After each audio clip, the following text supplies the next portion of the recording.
ओम श्रौत्रार्हन्ति चणैर्गुण्यैर्महर्षिभिरहृतिमन्तोष्टूयमानोऽप्यगुणो विभुर्विजयते तरां पूर्वार्धे कथितास्तुर्यपञ्चमाध्यायवर्तिनः प्रत्यया अथ कथ्यन्ते तृतीयाध्यायगोचराः। नमः सर्वेभ्यः श्रोतृभ्यः। अस्माभिः गतपाठे यत् पठितं तद् एकवारं स्मरामः। वयं वैयाकरणसिद्धान्तकौमुदी इत्याख्यस्य ग्रन्थस्य तत्र तिङन्ते आत्मनेपदप्रकरणं पठन्तः स्मः। प्रकरणस्य अस्य अस्माकं क्रमे तत्र पञ्चमः पाठः गतपाठः प्रवृत्तः। अस्मिन् पञ्चमे पाठे सर्वादौ तावत् समवप्रविभ्यः स्थः इति सूत्रस्य प्रतिष्ठते वितिष्ठते इति उदाहरणद्वयं यद्भवति तदुदाहरणसम्बद्धानि अन्यानि सर्वेषु लकारेषु यानि क्रियापदानि भवन्ति तानि सर्वाणि अपि आत्मनेपदे अस्माभिः उक्तानि। ततः आङ्गः प्रतिज्ञायामुपसङ्ख्यानम् इति अग्रिमं वार्तिकम् अस्माभिः पठितं। तत्र शब्दं नित्यमातिष्ठते इति प्रतिज्ञार्थे इदमुदाहरणं दृष्टं। न नित्यत्वेन प्रतिजानीते इत्यर्थः इति अर्थस्पष्टीकरणमपि मूलेव कृतं दृष्टं। ततः प्रकाशनस्थेयाख्ययोश्च इति सूत्रं पठितं। तत्र प्रकाशनाख्यायां स्थेयाख्यायां च वर्तमानात् स्थाधातोः आत्मनेपदं भवति इति सूत्रस्य अर्थः अस्माभिः दृष्टः। ततः तत्र उदाहरणानि दृष्टानि। कृष्णाय तिष्ठते आशयं प्रकाशयति इति तत्र अर्थः दृष्टः। ततः अपरं स्थेयाख्यायाम् उदाहरणं दृष्टं। संशय्य कर्णादिषु तिष्ठते यः कर्णादीन् निर्णेतृत्वेन आश्रयति इति अर्थः दृष्टः। ततः अनन्तरम् उदो नूर्ध्वकर्मणि इति सूत्रम् अस्माभिः पठितम्। अस्य अर्थः दृष्टः यत् ऊर्ध्वदेशसंयोगानुकूला क्रिया ऊर्ध्वकर्म इति भवति। तद्भिन्नम् अनूर्ध्वकर्म। तदनूर्ध्वकर्मवृत्तेः स्थाधातोः उत्पूर्वात् आत्मनेपदं भवति इति सूत्रस्य अर्थः दृष्टः। ततः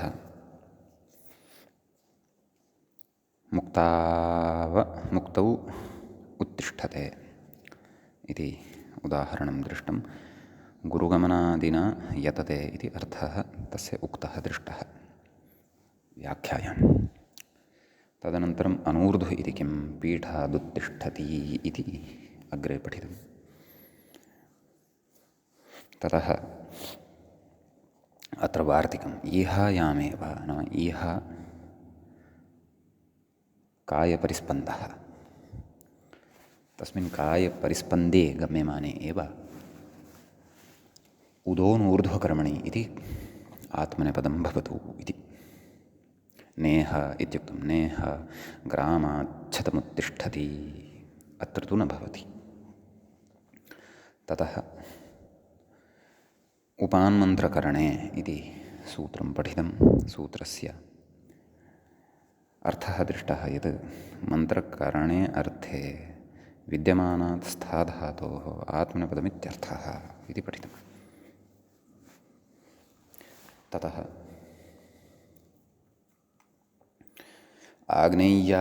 आग्नेय्ध्रम् उपतिष्ठते इति उदाहरणं तत्र साधितं। तदनन्तरं प्रत्युदाहरणमपि अत्र दृष्टं।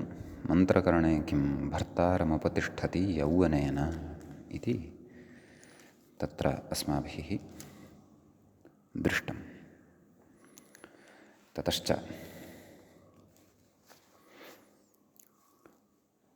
गतपाठस्य अन्त्यव्याख्यायाः पङ्क्तयः इमाः आसन्। आग्नेय्या आग्नीध्रम् उपतिष्ठते इति। आग्नेय्या ऋचा आग्नेध्राख्यमण्डपविशेषमुपेत्य तिष्ठति इत्यर्थः। स्थितेरकर्मकत्वेऽपि उपेत्येतद् अपेक्ष्य सकर्मकत्वं केचित्तु मन्त्रकरणके समीपावस्थितिपूर्वकस्तवे विद्यमानात् स्थाधातोः आत्मनेपदमिति व्याचक्षते। तत्र स्तवो गुणवत्वेन सङ्कीर्तनमिति स्तुतशस्त्राधिकरणे प्रपञ्चितमस्माभिः। स्तुतशस्त्राधिकरणमिति स्यात् वा स्तुतशास्त्राधिकरणमिति स्यात् वा प्रायः द्रष्टव्यं। मीमांसागतः विशेषः अयं भाति। अस्तु, अग्रे श्लोकैः राजानं स्तौति इत्यर्थे श्लोकैः उपतिष्ठते इत्यात्मनेपदं न मन्त्रकरणकत्वाभावात् इति। तत्र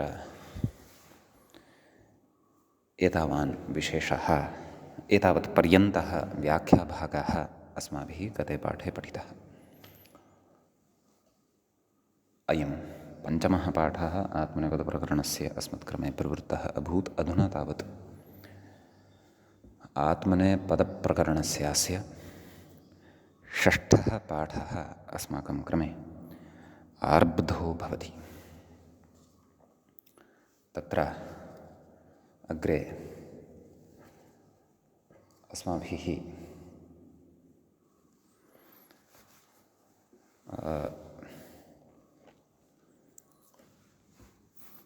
वार्तिकम् अधुना एकं पठनीयं वर्तते। मूले वार्तिकं दृश्यते। उपादेवपूजासङ्गतिकरणमित्रकरणपथिष्विति वक्तव्यम्। व्याख्याता कथयति उपादेवपूजा कथयति इति वार्तिकम् अमन्त्रकरणकत्वार्थम् एवं खलु। सूत्रेण तु मन्त्रकरणे अर्थे गम्यमाने वार्तिकमुपात्तं, परन्तु अत्र मन्त्रविषयः नास्ति। समीचीनं। तत्र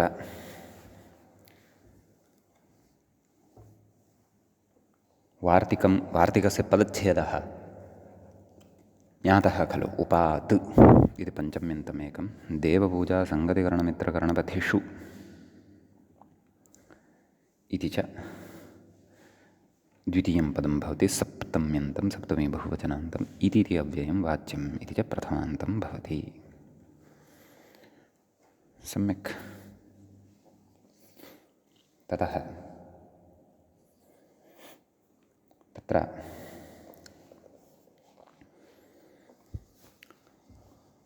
वार्तिकस्य अर्थः कः? नाम देवपूजार्थे, सङ्गतिकरणार्थे, मित्रकरणार्थे, पथः च अर्थे तद् उदाहरणे स्पष्टीभविष्यति। उपसर्गात् परतः स्थाधातोः आत्मनेपदं भवति इति उदाह्रियते अग्रे। आदित्यमुपतिष्ठते। कोऽर्थः आदित्यमुपतिष्ठते इत्यस्य इति चेत् कथयति व्याख्याता अभिमुखीभूय अवस्थितिपूर्वकस्तुत्यादिभिः पूजयति इत्यर्थः। नाम यः आदित्यः वर्तते, आदित्यः एकः सूर्यः इत्यपि भवति। कस्यचित् ब्रह्मचर्यपालनतत्परविशेषस्यापि आदित्येति नाम भवति वेदे। अतः अभिमुखीभूय नाम तस्य आदित्यस्य अभिमुखीभूय अवस्थितिपूर्वकस्तुत्यादिभिः नाम तत्र सम्यक्तया स्थित्वा पूजयति। नाम तस्य आदित्यस्य पूजाम् अर्थात् सम्माननं करोति इति भावः। रूपाणि तु तत्र आग्नेध्रम् उपतिष्ठते इत्यत्र उपतिष्ठते इत्यादीनि रूपाणि यथा साधितानि तद्वदि इमानि अपि रूपाणि अत्र भवन्ति। सम्यक्। इदानीमग्रे अत्र कश्चन विचारः कथं तर्हि इति व्याख्याता पृच्छति। मूले पश्यामश्चेत्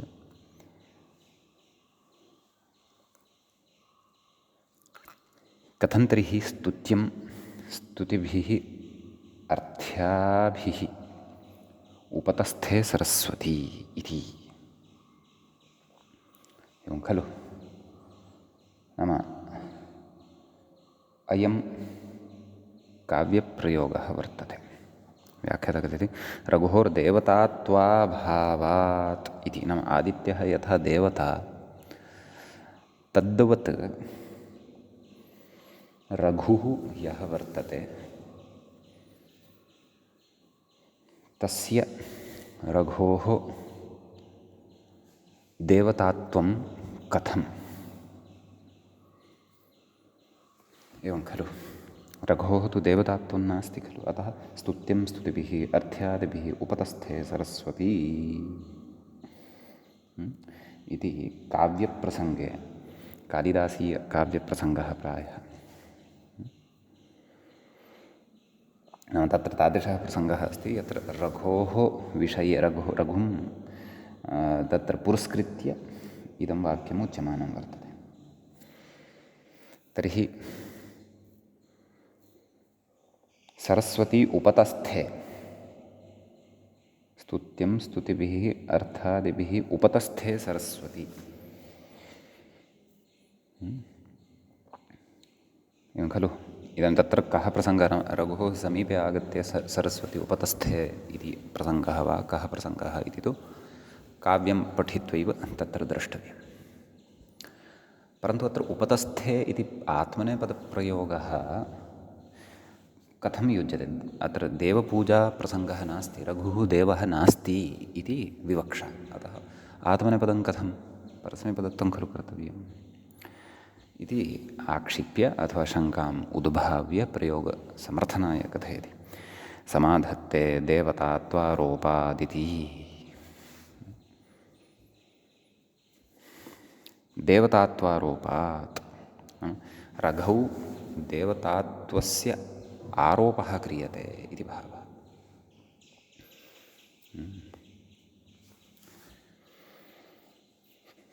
तत्र कथयति समाधत्ते कथं देवतात्वमपि कथं भवति तदग्रे कथयति। व्याख्याता तत्र इङ्गितं करोति नृपस्येति। मूले पश्यामश्चेत् नृपस्य देवतांशत्वाद्वा न विष्णुः पृथिवीपतिः इत्यादि स्मरणादिति भावः। न विष्णुः पृथिवीपतिः इति कोशवाक्यं वा स्मृतिवाक्यं वा इति द्रष्टव्यं। कोशवाक्यं स्यात्। नाम तत्र नृपस्य अपि देवतांशत्वं भवति इति भावः। वस्तुतः यस्मिन् दिव्यगुणाः भवन्ति सः देवः एव अथवा सा देवता एव भवति अथवा तस्मिन् देवतात्वं भवत्येव।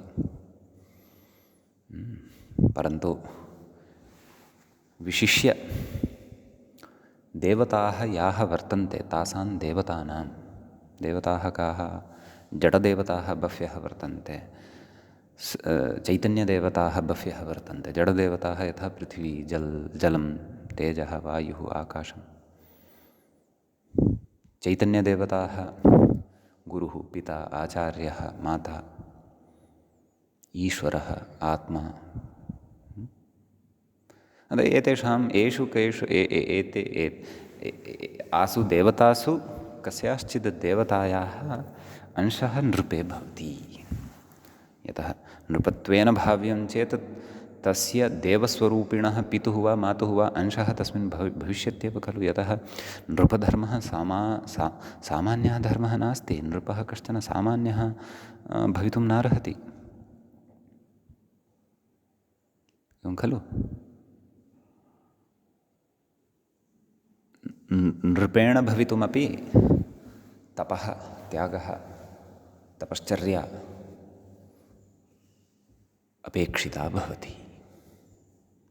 कौशलं, राजनीतिकौशलं, शास्त्रज्ञानं, शस्त्रज्ञानं सर्वमपेक्षितं भवति इति एवं रीत्या अत्र समन्वयनं कर्तव्यम्। अतः देवतात्वारोपात्, रघौ देवतात्वारोपात् तत्र आत्मनेपदप्रयोगसङ्गतिः कर्तव्या।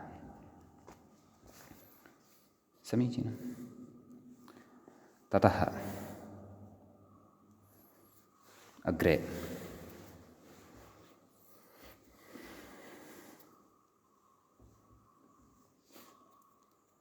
उदाह्रियते। एतत्तु देवपूजार्थे उदाहरणं दृष्टम्। इदानीम् अग्रे सङ्गतिकरणम् इति अस्ति खलु। सङ्गतिकरणार्थे उदाह्रियते। मूले पश्यामः। गङ्गा यमुनाम् उपतिष्ठते। उपश्लिष्यति इत्यर्थः।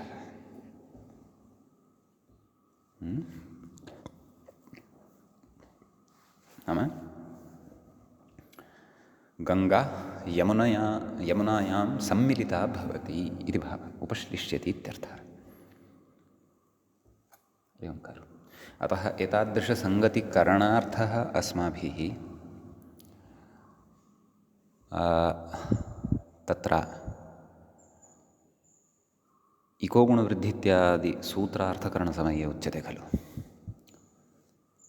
इकः इति षष्ठ्यन्तं पदमुपतिष्ठते। अचश्च इत्यत्रापि उच्यते खलु। अचः इति तत्र षष्ठ्यन्तं पदम् उपतिष्ठते, नाम सङ्गतं भवति। तत्र गत्वा स्वकीयां सङ्गतिं भजते। अतः एवं रीत्या तत्रत्यस्य आत्मनेपदविधानस्य सङ्गतिः अत्र द्रष्टुं शक्यते। समीचीनं। ततः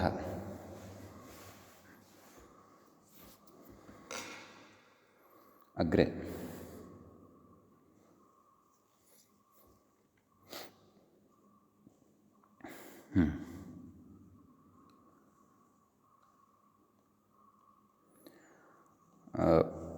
अर्थः वर्तते मित्रकरणं। सङ्गतिकरणं मित्रकरणम् इति। तस्य किमुदाहरणं? रथिकानुपतिष्ठते इत्यस्ति। मित्रीकरोति इत्यर्थः। नाम ये रथिकाः सन्ति, कश्चन पथिकः अस्ति, सः पथिकः रथिकान् उपतिष्ठते। भोः रथिकाः, भवन्तः उत्तमाः सन्ति, भवन्तः आढ्याः सन्ति, भवतां सविधे उत्तमाः अश्वाः सन्ति इति एतादृशानि वचांसि उक्त्वा तैः सह मैत्रीं स्थापयति। यतः अहं तु पथिकः अस्मि, अहं तु पद्भ्यां गच्छन् अस्मि। अतः एतैः मित्रता यदि स्यात् तर्हि मामपि रथे उपवेश्य नयेयुः। मम गमनश्रमः, पद्भ्यां गमनश्रमः न कृतः भवेत्, रक्षितः स्यां ततः। एवं प्रसङ्गान्तरेपि कर्तुं शक्यते। एवमेव तत्र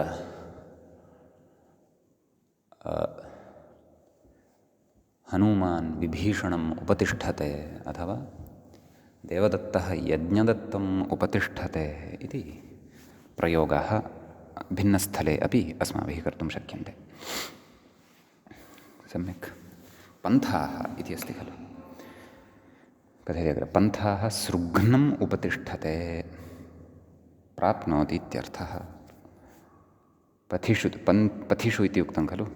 पन्था इत्यपि वर्तते खलु। नाम अयं यः मार्गः वर्तते, पन्थाः अर्थात् मार्गः यः वर्तते, सः सुघ्नदेशेन सम्मिलितः भवति। नाम तत्र गच्छति अयं मार्गः, अथवा सुघ्नदेशेन सह सम्मिलितः भवति अयं पन्थः इति कृत्वा पन्था सृघ्नम् उपतिष्ठते इति तत्र एतादृश पथः सङ्गतिकरणार्थे अथवा पथः सम्मिलितार्थे अपि उपपूर्वकात् स्थाधातोः आत्मनेपदप्रत्ययः वक्तव्यः भवति। समीचीनम्।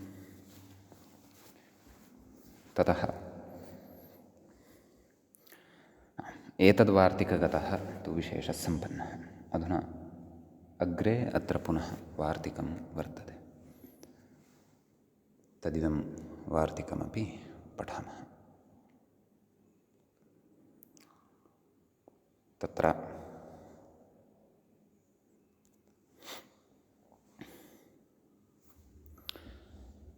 वा लिप्सायामिति वक्तव्यम् इति अस्ति। लिप्सार्थः यदि विद्यमानः भवति अथवा विवक्ष्यते तर्हि विकल्पेन वक्तव्यं, नाम आत्मनेपदविधानं विकल्पेन वक्तव्यम् इति भावः। तत्र उदाह्रियते, भिक्षुकः प्रभुमुपतिष्ठते, उपतिष्ठति वा। कोऽर्थः? कथयति मूलेव तत्र लिप्सया उपगच्छति इत्यर्थः। लिप्सा नाम लब्धुम् इच्छा, किमपि लप्स्यते अत्र। अतः प्रभु नाम स्वामी, यः दास्यति अथवा ददाति, दातुं शक्नोति वा, अतः लालसया गच्छति। अतः तत्र परस्मैपदत्वमपि भवति, आत्मनेपदत्वमपि भवति, उभयतः अपि प्रयोगः कर्तुं शक्यते। प्रभुम् उपतिष्ठते, भिक्षुकः प्रभुम् उपतिष्ठते, भिक्षुकः प्रभुम् उपतिष्ठति, एवम् उभयतः प्रयोगः। तद् मूले उक्तमपि लिप्सया उपगच्छति इत्यर्थः। व्याख्यातः कथयति लिप्सा हेतुकार्यवृत्तेः स्थाधातोरात्मनेपदम् इत्यर्थः। तदस्माभिः पठितमेव। समीचीनम् इति एतावान् विशेषः अत्र भवति, अस्मिन् वार्तिके भवति। अधुना वयम् अग्रिमं सूत्रं पठामः।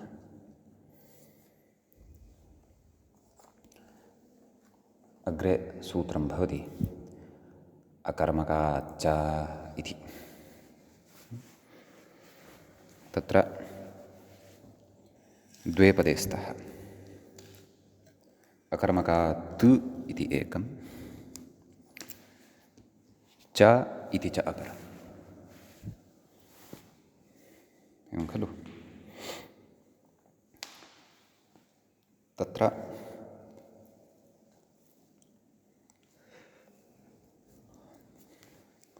अस्मिन् एतत् सूत्रं प्रति किं किम् अनुवर्तते इति व्याख्याता कथयिष्यति। ततः पूर्वं व्याख्याता कथयन्नस्ति उपातिष्ठतेः इति। एवं खलु? सूत्रे द्वे एव पदानि, अकर्मकात् इति च इति उक्तमेव। अकर्मकात् इति पञ्चम्यन्तं भवति। अविद्यमानं कर्म यस्य तत् अकर्मकं, तस्मात् अकर्मकात् इति एतादृशः विग्रहः लक्कर्मणि च भावे च आकर्मकेभ्यः इत्यादि सूत्रकथनवेलायाम् अस्माभिः विस्तरेण पठितः, ज्ञातः। उपतिष्ठतेरिति कथिति व्याख्याता उपामन्त्रकरणे इत्यतः समवप्रविभ्यस्तः इत्यतश्च तदनुवृत्तेरिति भावः। कः सूत्रार्थः मूले उक्तः? उपातिष्ठतेः, एवमेवम्। उपातिष्ठतेः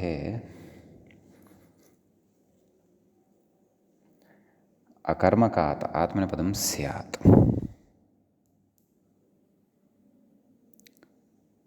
एवं खलु? उपातिष्ठते, परन्तु उपात् तिष्ठते, एवं सूत्रार्थे अपि विच्छिद्य एवम् अवगन्तव्यम्। उपात् तिष्ठतेः अकर्मकात् आत्मनेपदं भवति इति भावः। अस्तु,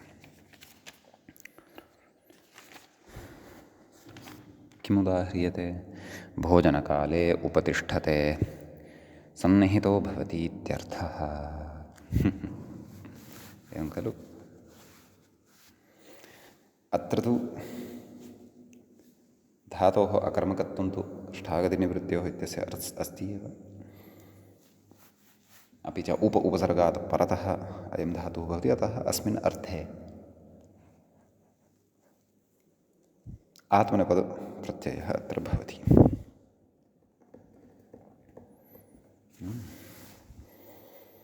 ततः अस्मिन् सूत्रे एतावानेव विशेषः अस्ति। एवमेव अन्येपि धातवः यदि न क्षन्तव्यः। अयं तु स्थाधातोः विषये एव विशेषः वर्तते।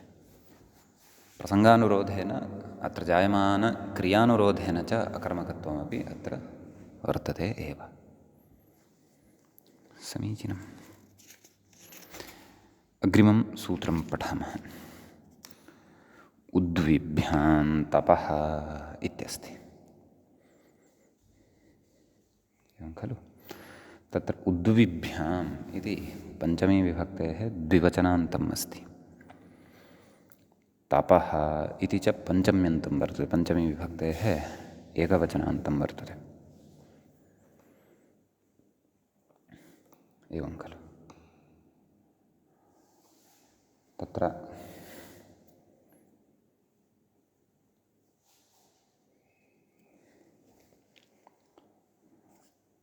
अकर्मकाच्च इत्यस्मात् अकर्मकात् इत्यनुवर्तते। व्याख्याता कथयति अकर्मकादित्येव इति भाष्यम्। तत्रापि अकर्मकात् इति लभ्यते। मूले उक्तं खलु अकर्मकादित्येव, एतद् भाष्ये उक्तमस्ति इति भावः। उद् वि इति आभ्याम् उपसर्गाभ्यां परतः स्थाधातुः अकर्मकः चेत् प्रयुज्यमानः। तद् वस्तुतः उपसर्गयोजनद्वारा तादृश कर्मरहितार्थः एव अत्र धातोः ग्राह्यो भवति। तत एव अत्र प्रत्ययविधानं भवति इति भावः। खलु? उपात्तिष्ठतेः अकर्मकात् आत्मनेपदं स्यात् इत्युच्यते। इति एवं मूल्य तु अकर्मकादित्येव एतावदेव उक्तं खलु? अतः सूत्रार्थः अस्माभिः स्वयं कर्तव्यः। नाम उद्विभ्याम्, इदानीम् उपात् इति न, उद्विभ्यां तिष्ठतेः अकर्मकात् आत्मनेपदं भवति इति भावः। समीचीनम्। उदुपसर्गपूर्वकात्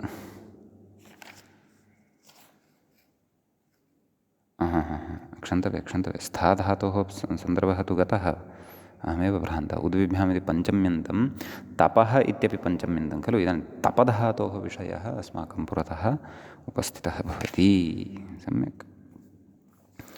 अतः उद् उपसर्गपूर्वकतया तत्र उदाह्रियते उत्तपते, वि उपसर्गपूर्वकतया वितपते। एवं खलु? कोऽर्थः? दीप्यते इत्यर्थः इति अर्थः अत्र अकर्मकत्वमेव वर्तते। कथयति दीप्तिमान् भवति इत्यर्थः इति कथयति व्याख्याता। सम्यक्। ततः अस्माभिः अत्र तु रूपाणि वक्तव्यानि भवेयुः, यतः पूर्वम् इमानि रूपाणि नोक्तानि सन्ति खलु? तर्हि तत्र लटि उत्तपते, उत्तपेते, उत्तपन्ते, उत्तपसे, उत्तपेथे, उत्तपध्वे, उत्तपे, उत्तपावहे, उत्तपामहे। एवं खलु? लिटि उत्तेपे, उत्तेपाते, उत्तेपिरे, उत्तेपिषे, उत्तेपाथे, उत्तेपिध्वे, उत्तेपे, उत्तेपिवहे, उत्तेपिमहे। लुटि उत्तप्ता, उत्तप्तारौ, उत्तप्तारः, उत्तप्तासे, उत्तप्तासाथे, उत्तप्ताध्वे, उत्तप्ताहे, उत्तप्तास्वहे, उत्तप्तास्महे। लृटि उत्तप्स्यते, उत्तप्स्येथे, उत्तप्स्यन्ते, उत्तप्स्यसे, उत्तप्स्येथे, उत्तप्स्यध्वे, उत्तप्स्ये, उत्तप्स्यावहे, उत्तप्स्यामहे। लोटि उत्तपताम्, उत्तपेताम्, उत्तपन्ताम्, उत्तपस्व, उत्तपेथाम्, उत्तपध्वम्, उत्तपयि, उत्तपावहै, उत्तपामहै। लङि उदपतता, उदपतेताम्, नैव उदतपता, उदतपेताम्, उदतपन्ता, उदतपथाः, उदतपेथाम्, उदतपेथाम्, उदतपध्वम्, उदतपे, उदतपावहि, उदतपामहि। विधिलिङि उत्तपेता, उत्तपेयाताम्, उत्तपेरन्, उत्तपेथाः, उत्तपेयाथाम्, उत्तपेध्वम्, उत्तपेया, उत्तपेवहि, उत्तपेमहि। ततः आशिलिङ्गि उत्तप्सीष्ट उत्तप्सीयास्ताम् उत्तप्सीरन् उत्तप्सीष्ठाः उत्तप्सीयास्थाम् उत्तप्सीध्वम् उत्तप्सीय उत्तप्सीवहि उत्तप्सीमहि।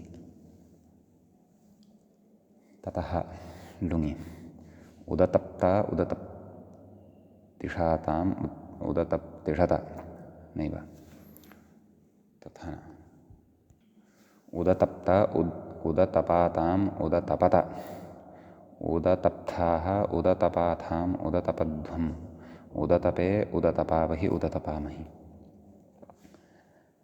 अनिट् खलु धातुः एषः। लृङि उदतप्स्यत उदतप्स्येताम् उदतप्स्यन्त उदतप्स्यथाः उदतप्स्येथाम् उदतप्स्यध्वम् उदतप्स्ये उदतप्स्यावहि उदतप्स्यामहि। विउपसर्गपूर्वकतया अपि कथयामः। लटि वितपते वितपेते वितपन्ते वितपसे वितपेथे वितपध्वे वितपे वितपावहे वितपामहे। लिटि वितेपे वितेपाते वितेपिरे वितेपिषे वितेपाथे वितेपिध्वे वितेपे वितेपिवहे वितेपिमहे। एवं खलु। लुटि वितप्ता वितप्तारौ वितप्तारः वितप्तासे वितप्तासाथे वितप्ताध्वे वितप्ताहे वितप्तास्वहे वितप्तास्महे। लृटि वितप्स्यते वितप्स्यते वितप्स्येते वितप्स्यन्ते वितप्स्यसे वितप्स्येथे वितप्स्यध्वे वितप्स्ये वितप्स्यावहे वितप्स्यामहे। ततः लोट् भवति वितपतां वितपेतां वितपन्तां वितपस्व वितपेत्थां वितपध्वं वितपै वितपावहै वितपामहै। ततः लङि व्यतपत व्यतपेतां व्यतपन्त व्यतपथाः व्यतपेथां व्यतपध्वं व्यतपे व्यतपावहि व्यतपामहि। विधिलिङि वितपेत वितपेयातां वितपेरन् वितपेथाः वितपेयाथां वितपेध्वं वितपेय वितपेवहि वितपेमहि। आशीलिङि वितप्सीष्ट वितप्सीयास्तां वितप्सीरन् वितप्सीष्ठाः वितप्सीयास्थां वितप्सीध्वं वितप्सीय वितप्सीवहि वितप्सीमहि। लुङि व्यतप्त व्यतप्सातां व्यतप्सत व्यतप्ताः व्यतप्साथां व्यतप्ध्वं व्यतप्ते व्यतप्तावहि व्यतप्तामहि। एवं वा।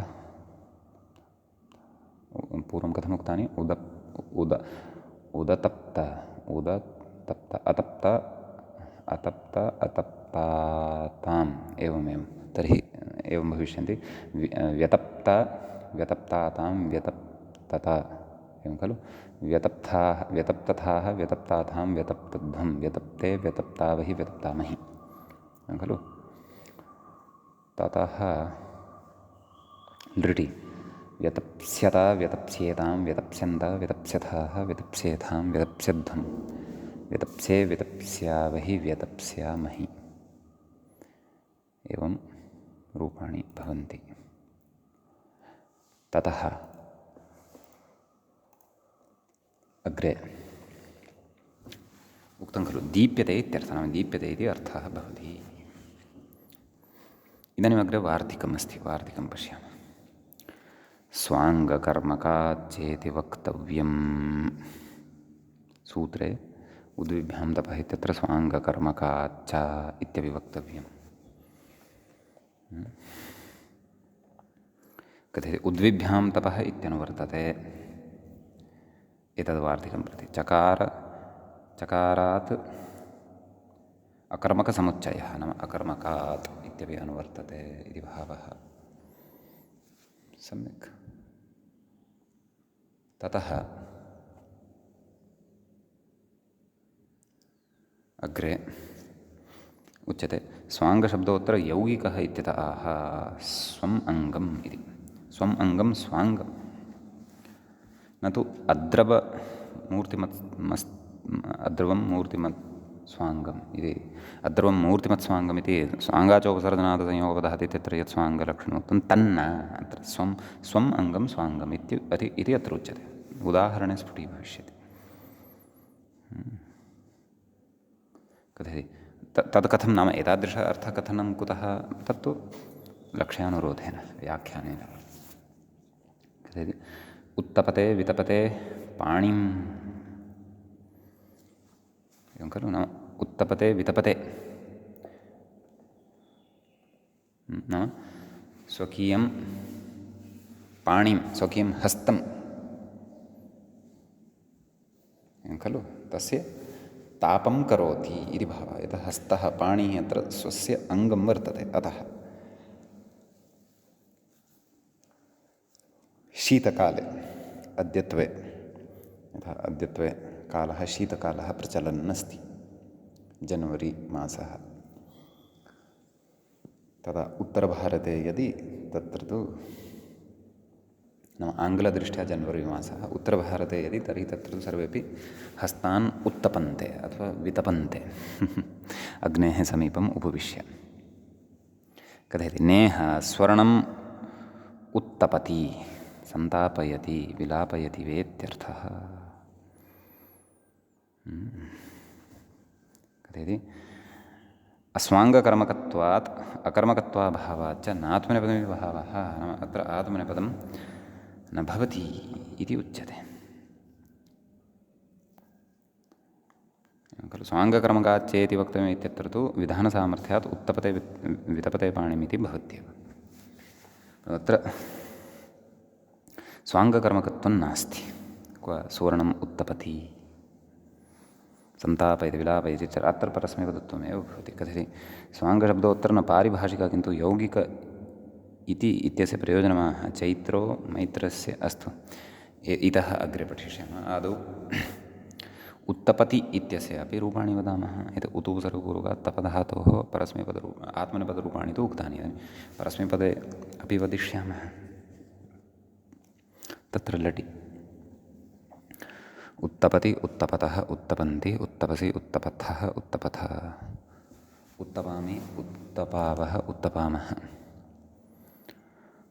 लिटि उत्तताप उत्तेपतुः उत्तेपुः उत्तेपिथ उत्तेपथुः उत्तेप उत्तताप उत्ततप उत्तेपिव उत्तेपिम लुटि उत्तप्ता उत्तप्तारौ उत्तप्तारः उत्तप्तासि उत्तप्तास्थः उत्तप्तास्थः उत्तप्तास्मि उत्तप्तास्वः उत्तप्तास्मः लृटि उत्तप्स्यति उत्तप्स्यतः उत्तप्स्यन्ति उत्तप्स्यसि उत्तप्स्यथः उत्तप्स्यथः उत्तप्स्यामि उत्तप्स्यावः उत्तप्स्यामः लोटि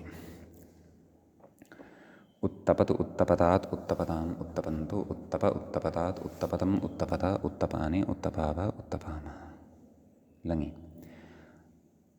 उदतपत् उदतपताम् उदतपन् उदतपः उदतपतम् उदतपत उदतपम् उदतपाव उदतपामः विधिः उत्तपेत् उत्तपेताम् उत्तपेयुः उत्तपेः उत्तपेतम् उत्तपेत उत्तपेयम् उत्तपेव उत्तपेम आशीर्लिङ्गि उत्तप्यात् उत्तप्यास्ताम् उत्तप्यासुः उत्तप्याः उत्तप्यास्तम् उत्तप्यास्त उत्तप्यासम् उत्तप्यास्व उत्तप्यास्म लृङि उदताप्सीत् उदताप्ताम् उदताप्सुः उदताप्सीः उदताप्तम् उदताप्त उदताप्सम् उदताप्स्व उदताप्स्म लृङि उदतप्स्यत् उदतप्स्यताम् उदतप्स्यन् उदतप्स्यः उदतप्स्यतम् उदतप्स्यत उदतप्स्यम् उदतप्स्याव उदतप्स्याम इति इमानि अत्र रूपाणि भवन्ति सम्यक् ततः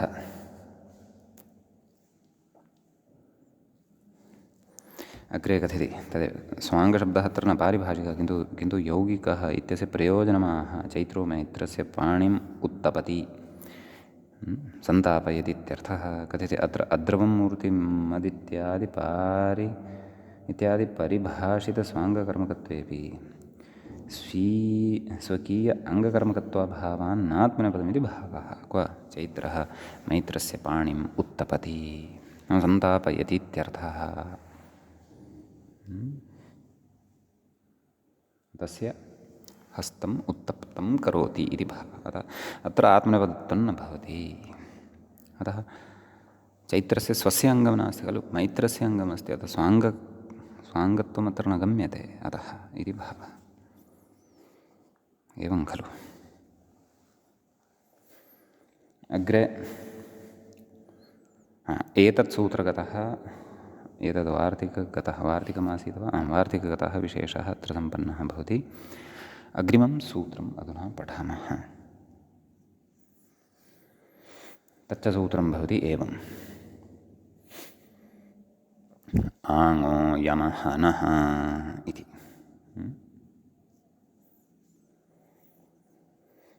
तत्र आङः इति पञ्चम्यन्तं भवति।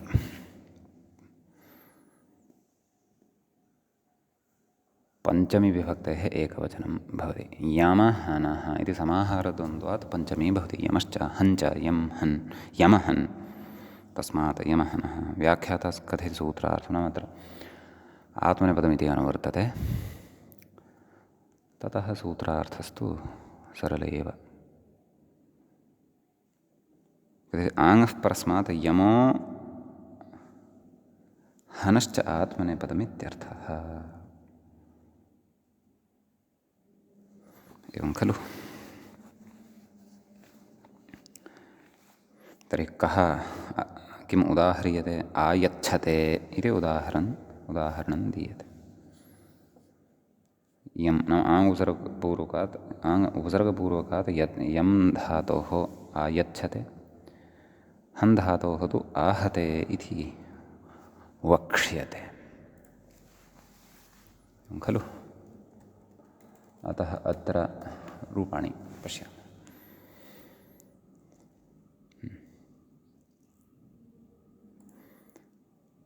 तत्र आदौ रूपाणि एव वदामः, ततः परम् अन्येपि विशेषाः ये सन्ति यत्र उक्ताः तान् विशेषान् अपि द्रक्ष्यामः। आयच्छते इति मूले उक्तं खलु। आयच्छते इति तत्र व्याख्याता कथयति रज्जुर्दीर्घी भवति इत्यर्थः। दीर्घी करोति पादम् इति वा खलु इति अर्थस्य पदान्तरसमव्याहारद्वारा व्याख्याता स्पष्टतां कुर्वन्नस्ति। नाम रज्जुम् इति कथयित्वा रज्जुम् इति तु न रज्जुः दीर्घी भवति इत्यर्थः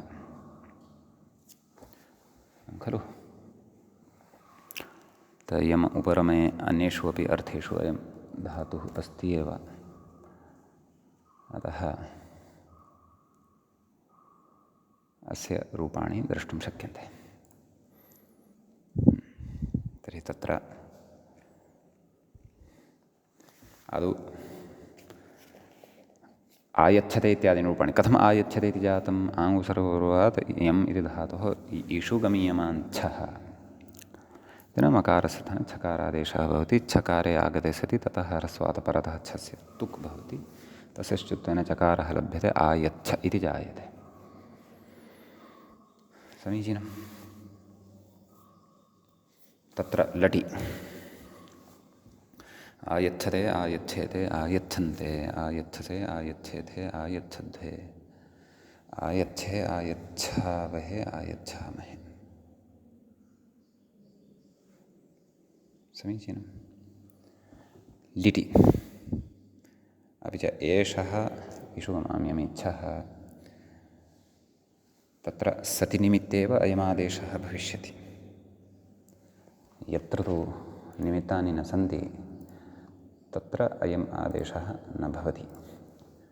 एवं तर्हि कानि अस्य सूत्रस्य निमित्तानि नाम परतः निमित्तं किम् आश्रीयते इति चेत् शित्परकत्वम् अपेक्षितं भवति। अतः शितिपरत एव आर्धातुके लकारे शितिपरकत्वं न लभ्यते। अतः तत्र तु अयं छादेशः न भवति इति सर्वं पूर्वम् अस्माभिः पठितं वर्तते। अतः लिटि आयेमे आयेमाते आयेमिरे आयेमिषे आयेमाथे आयेमिढ्वे आयेमे आयेमिवहे आयेमिमहे इति इमानि रूपाणि अत्र भवन्ति।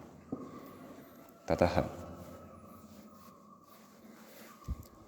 लुटि आयन्ता आयन्तारौ आयन्तारः आयन्तासे आयन्तासाथे आयन्ताद्वे आयन्ताहे आयन्तास्वहे आयन्तास्महे लृटि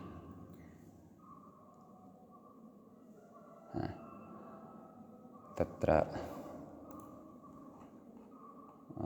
लुटि सत्यं सत्यं सम्यक् अस्तु लिटि सम्यगेव उक्तानि खलु मया लुटि अपि सम्यगेव उक्तानि आयन्त आयन्तारु एवम् यतः आर्धधातुलकारः भवति छादेशः न भविष्यति लृटि अपि तथैव छादेशः न भविष्यति आयंस्यते आयंस्येते आयंस्यन्ते आयंस्यसे आयंस्येथे आयंस्यध्वे आयंस्ये आयंस्यावहे आयंस्यामहे एवं खलु इति अत्र रूपाणि भवन्ति ततः लोटि आयच्छताम् आयच्छेताम् आयच्छन्ताम् आयच्छस्व आयच्छेथाम् आयच्छध्वम् आयच्छै आयच्छावहै आयच्छामहै लङि आयच्छता आयच्छेताम् आयच्छन्ता आयच्छथाः आयच्छेथाम् आयच्छध्वम् आयच्छे आयच्छावहि आयच्छामहि ततः विधिलिङि आयच्छेत आयच्छेयाताम् आयच्छेरन् आयच्छेथाः आयच्छेयाथाम् आयच्छेध्वम् आयच्छेय आयच्छेवहि आयच्छेमहि ततः तत्र आशीर्लिङि आयंसीष्ट आयंसीयास्ताम् आयंसीरन् आयंसीष्ठाः आयंसीयास्ताम् आयंसीढ्वम् आयंसीय आयंसीवहि आयंसीमहि ततः लृङि लृङिन लुङि आयंस्त आयंसाताम् आयंसत आयंस्थाः आयंसाथाम् आयंस्ध्वम् आयंसे आयंस्वहि आयंस्महि इति स्युः इति चिन्तयामि दोषश्चेत् परिष्करणीयं भवद्भिः लृङि आयंस्यत आयंस्येताम् आयंस्यन्त आयंस्यथाः आयंस्येथाम् आयंस्यध्वम् आयंस्ये आयंस्यावहि आयंस्यामहि इति लृङि च रूपाणि भवन्ति अग्रे तत्र हन धातोः विषये उच्यते खलु कथयति आहते इति रूपं दत्तं खलु अतः तानि रूपाणि कथयामि व्याख्याता कथयति आहते इति ततः पूर्वं किमुक्तम् आयच्छते इति रज्जुर्दीर्घी भवति इत्यर्थः दीर्घीकरोति पादमिति वा अस्तु इति तु पठितम् आहते इति इत्यतः पठामः आहते इति सोदरम् इति शेषः नाम सोदरम् आहते स्वस्य उदरम् एवं खलु सोदरं स्वस्य उदरं सोदरम् आहते नाम तदेव दीर्घीकरोति अथवा भुक्त्वा भुक्त्वा विस्तारयति इति कश्चन अथवा आहते नाम तस्य उदरस्य उपरि हस्तेन आहननं हस्तेन नाम तत्र टप् टप् इति शब्दविशेषं करोति इति भावः इति स्यात् इति चिन्तयामि खलु रूपाणि तु वदामः लटि आहते आहेते आहन्ते आहसे आहेथे आहध्वे आहे आहावहे आहामहे लिटि आजघ्ने आजघ्नाते आजघ्निरे आजघ्निषे आजघ्नाथे आजघ्निष्ठे आजघ्ने आजघ्निवहे आजघ्निमहे लोटि आहन्ता आहन्तारौ आहन्तारः आहन्तासे आहन्तासाथे आहन्ताध्वे आहन्ताहे आहन्तास्वहे आहन्तास्महे लृटि आहनिष्यते आहनिष्येते आहनिष्यन्ते आहनिष्यसे आहनिष्येथे आहनिष्यध्वे आहनिष्ये आहनिष्यावहे आहनिष्यामहे ततः लोटि आहताम् आहेताम् आहन्ताम् आहस्व आहेथाम् आहध्वम् आहै आहावहै आहामहै ततः लिङि आहता आहेताम् आहन्ता आहथाः आहेथाम् आहध्वम् आहै आहावहै नैव आहे आहावहि आहामहि इति इमानि अत्र रूपाणि भवन्ति ततः आशीर्लिङि वधादेशः स्मर्तव्यः आवधिशीष्ट आवधिशीयास्ताम् आवधिशीरन् आवधिशीष्ठाः आवधिशीयास्थाम् आवधिशीढ्वम् आवधिषीय आवधिषीवहि आवधिषीमहि इति इमानि अत्र आशीर्लिङ्गि रूपाणि भवन्ति। ततः परं लुङः रूपाणि भवन्ति। तत्र आवधिष्ट आवधिषाताम् इत्यादीनि रूपाणि साधनीयानि सन्ति। तेषां विशेषः तत्र विशेषार्थम् आत्मनेपदेष्वन्यद्रस्यामिति द्वितीयाध्यायस्थं सूत्रं किञ्चन पठिष्यते अस्माभिः। परन्तु ततः पूर्वम् अत्र अन्ये केचन विचाराः क्रियमाणाः सन्ति। तान् विचारान् सद्यः पठित्वा एव लुङं प्रति अग्रे गमिष्यामः। कथयति तत्र मूले कथयति अकर्मकात् स्वाङ्गकर्मकादित्येव इति। नाम अत्रापि आङ्मयमहनः इत्यत्रापि अकर्मकात् अपि च स्वाङ्गकर्मकात् अकर्मकादेव भवति इति भावः। धातुः अकर्मकः अपेक्षितः भवति। अपि च कर्म तत्र स्वाङ्गकर्मसमभिव्याहारत्वं तत्र स्यात्। यथा उत्तपते वितपते पाणिम् इत्यादि उदाहरणं यथा साधितं। तत्र पाणि इति स्वाङ्गकर्मः भवति, परस्य न भवति। अतः कथयति किं परस्य शिर आहन्ति। व्याख्यातः कथयति परस्य शिर आहन्ति इति कथयति स्वीयाङ्गकर्मकत्वाभावात् अकर्मकत्वाभावात् च नात्मनेपदम्। अत्र स्वाङ्गत्वं नास्ति, अकर्मकत्वमपि नास्ति, अतः आत्मनेपदमपि न भवति। अतः आहन्ति इत्यादीनि अत्र रूपाणि भवन्ति इति भावः। एवं खलु। तर्हि रूपाणि वदामः एकवारम्। आङ् उपसर्गपूर्वक हन्धातोः रूपाणि हन्धातोः यथा तथैव, परन्तु तत्र आङ् उपसर्गः द्रष्टव्यः तावदेव। लटि आहन्ति आहतः आघ्नन्ति आहन्सि आहतः आहथ आहन्मि आहन्वः आहन्मः लिटि। आजघान आजघ्नतुः आजघ्नुः आजघनिथ आजघ्नथुः आजघ्न आजघान आजघन आजघ्निव आजघ्निम। ततः लुटि आहन्ता आहन्तारो आहन्तारः आहन्तासि आहन्तास्थः आहन्तास्थ आहन्तास्मि आहन्तास्वः आहन्तास्मः। लृटि आहनिष्यति आहनिष्यत्तः आहनिष्यन्ति आहनिष्यसि आहनिष्यत्थः आहनिष्यथ आहनिष्यामि आहनिष्यावः आहनिष्यामः। लोटि आहन्तु आहतात् आहताम् आघ्नन्तु आजहि आहतात् आहतम् आहत आहानि आहाव आहाम। लङि आहन् आहताम् आघ्नन् आहन् आहतम् आहत आहनम् आहनम् आहन्। उत्तमपुरुषस्य एकवचने आहनम् आहन्व आहन्। विधिलिङि आहन्यात् आहन्याताम् आहन्युः आहन्याः आहन्यातम् आहन्याता आहन्याम् आहन्याव आहन्याम। आशीर्लिङि आवध्यात् आवध्यास्ताम् आवध्यासुः आवध्याः आवध्यास्तम् आवध्यास्ता आवध्यासम् आवध्यास्व आवध्यास्म। लुङि आवधीत आवधिष्टाम् आवधिषुः आवधीः आवधिष्टम् आवधिष्ट आवधिषम् आवधिष्व आवधिष्म। आत्मनेपदे तु लुङि रूपाणि द्रष्टव्यानि सन्ति इति उक्तं खलु। लृङि आहनिष्यत् आहनिष्यताम् आहनिष्यन् आहनिष्यः आहनिष्यतम् आहनिष्यत आहनिष्यम् आहनिष्याव आहनिष्याम इति इमानि अत्र रूपाणि भवन्ति। सम्यक्। इदमग्रे भारवीप्रयोगमादाय किञ्चित् तत्र प्रयोगविमर्शः क्रियमाणः वर्तते। भारवीप्रयोगः साधुः वा असाधुः वा अथवा तस्य कथं सिद्धिः भवेत् इति सर्वं चर्च्यते।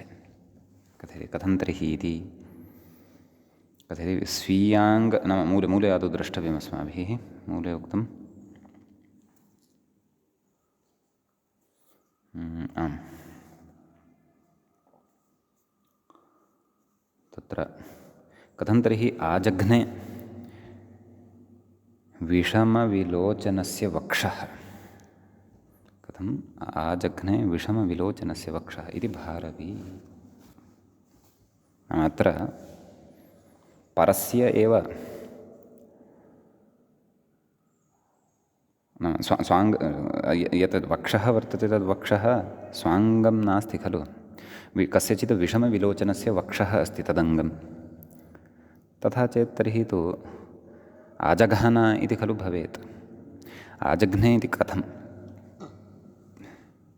एवं खलु। तर्हि भारवीप्रयोगः कथं सिद्ध्यति इति भावः। अपि च आहध्वं मारघूत्तमम् इति भट्टिश्च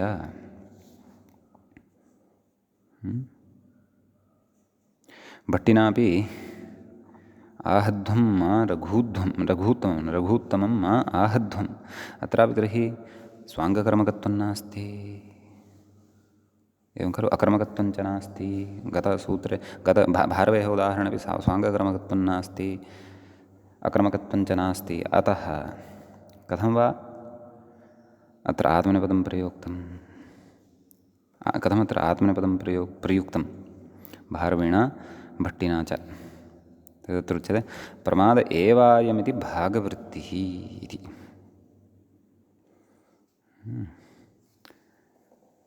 अयं प्रमादः एव वर्तते इति केचन तथा प्रतिपादयन्ति इति भावः, एवं खलु। भागवृत्तिः इति कश्चन ग्रन्थः स्यात्, काचित् वृत्तिः स्यात्, तद् भागवृत्तिकारः एवं कथयति इति भावः। कथयति व्याख्याता स्वीयाङ्गकर्मकत्वाभावादकर्मकत्वाभावात् च आत्मनेपदासम्भवादिति भावः। आत्मनेपदस्य सम्भवे एव नास्ति खलु अत्र, एवं किल। ततः अग्रे कथयति प्राप्येति,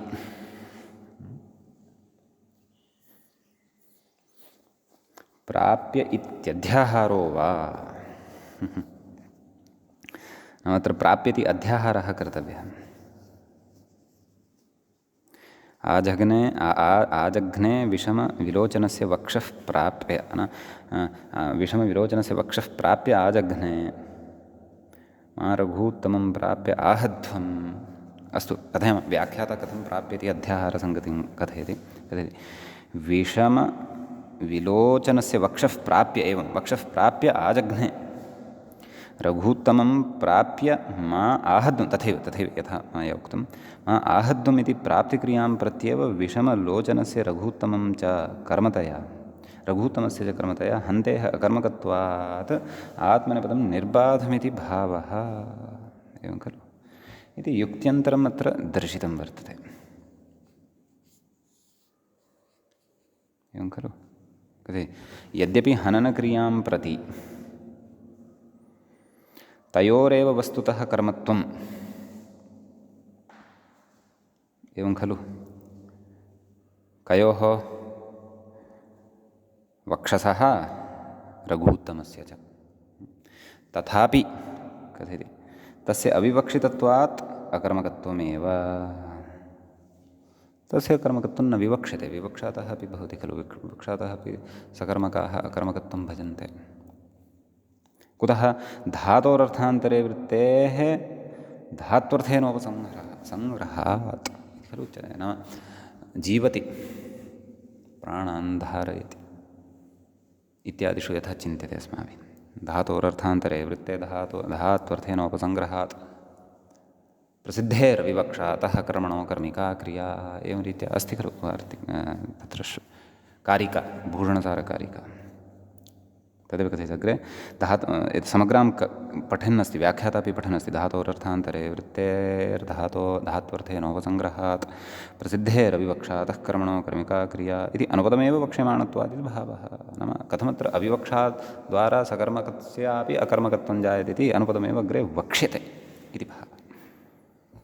सम्यक् इति कश्चन विचारः अत्र वर्तते। अत्र इतोपि अग्रे विचारः वर्तते, एतत् सम्बद्ध एव। तं विचारं वयम् अग्रिमे पाठे पठिष्यामः। अद्यतनपाठः तावत् अत्रैव उपसंह्रियते। मङ्गलं कुर्मः। श्रौत्रार्हन्ति चणैर्गुण्यैर्महर्षिभिरहर्दिवं तोष्टूयमानोऽप्यगुणो विभुर्विजयते तरां पूर्वार्धे कथितास्तुर्यपञ्चमाध्यायवर्तिनः प्रत्यया अथ कथ्यन्ते तृतीयाध्यायगोचराः एवञ्च तिङन्ते आत्मनेपदप्रकरणस्यास्य षष्ठः एष पाठः अस्माकं क्रमे सम्पन्नताङ्गतः। नमः सर्वेभ्यः श्रोतृभ्यः भवद्भ्यः।